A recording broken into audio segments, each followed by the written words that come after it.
Daily meditation on the Bhagavad Gita. Day 2.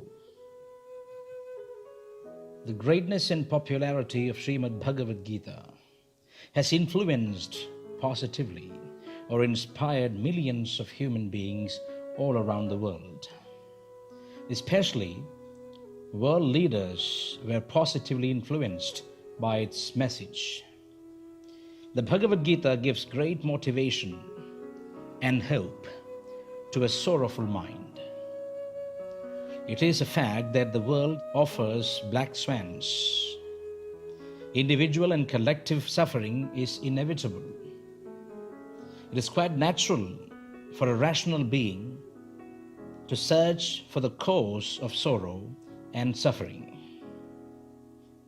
It is by this quest that a person becomes a Buddha or a realized being.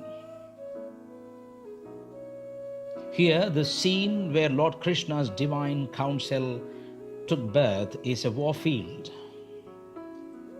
It is a history, Mahabharata.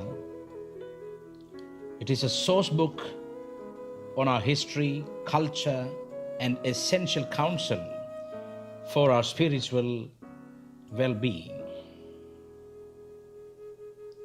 The master poet, sage Vyasa, has given a body to the life breath of Lord Krishna's message.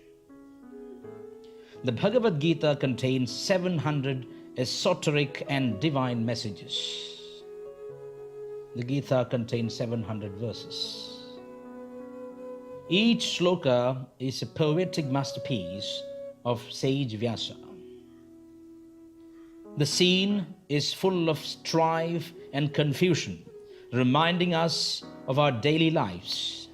Bhagavad Gita, or the divine counsel, gives us strength to meet life with courage and wisdom. It is a rare phenomenon. An enlightened master, unarmed and peaceful, leads a bloody battle, yet remains cool. Only such a person can judge the situation meticulously. Arjuna, here the captain of the army, is all set to wage war against the wrongdoers, the evil foes of Kauravas. His army is much weaker when compared to that of the Kauravas. But Arjuna has already secured the greatest hero of our history, Lord Krishna, by his side. It is in fact this friendship that made Arjuna victorious despite a weak army. It is the right kind of motivation that makes us truly successful. Arjuna is so lucky to have Krishna. We too are lucky to enjoy his teachings by the grace of sage Vyasa. The entire Bhagavad Gita is a science of emancipation. Brahma Vidya, knowledge that liberates one from the clutches of mind. The Bhagavad Gita is revered as a divine mother, Amba. The cyclonic Hindu monk Swami Vivekananda said that the worshippers of Shakti, the primordial feminine power, respect her as mother. They call her Mother, Amba. The greatest respect is offered to the worship of the feminine energy, goddess, in India. We can assume that the Bhagavad Gita is Lord Krishna's feminine form, or Gita is the motherly aspect of Krishna. We have already seen Gita depicted as Bhagavati, or goddess, and Amba, or mother, by Madhusudana Saraswati. Why did Krishna advise Arjuna? Because Krishna was moved by the melancholy, the suffering of Arjuna. Krishna became a loving mother to Arjuna, and his motherhood is called the Bhagavad Gita. Arjuna begs like this, Shadhimam tvam prapannam, teach me, O Lord. I have taken refuge in you. This act of surrender, the surrender of our ego, is the qualification to learn the Bhagavad Gita. Gita's message shines fully in an egoless mind. It is only when the right attitude dawns in the disciple that the master also takes birth.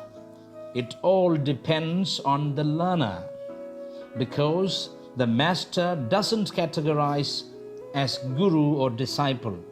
It is the disciple that brings out the wisdom of an enlightened master by the right attitude.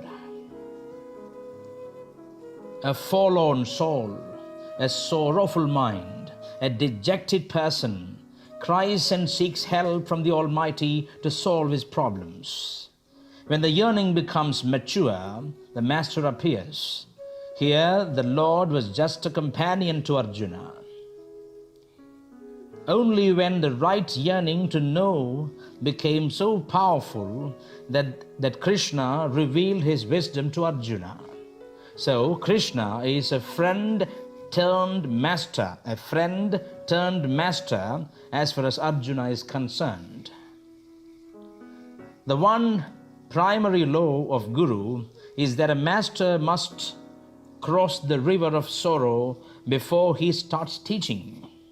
A perfect master is all joy. He has transcended sorrow and desire, shoka and moha. That permanent abidance as the self is true realization. Bhagavad Gita, or the divine counsel, put Arjuna back to his true self. It will put us too to our original self, the blissful self. It is stated in the Gita Mahatmyam, Prarabdham bhujyamano hi Gitabhyasaratas sada sa muktah sa sukhi loke karmana nopalipyate. A person who studies the Bhagavad Gita daily, a person who contemplates the message of the Gita deeply, becomes free of sorrow. He becomes a joyful soul, and the world does not affect him negatively. This is the promise of Gita Mahatmya, the greatness of Gita.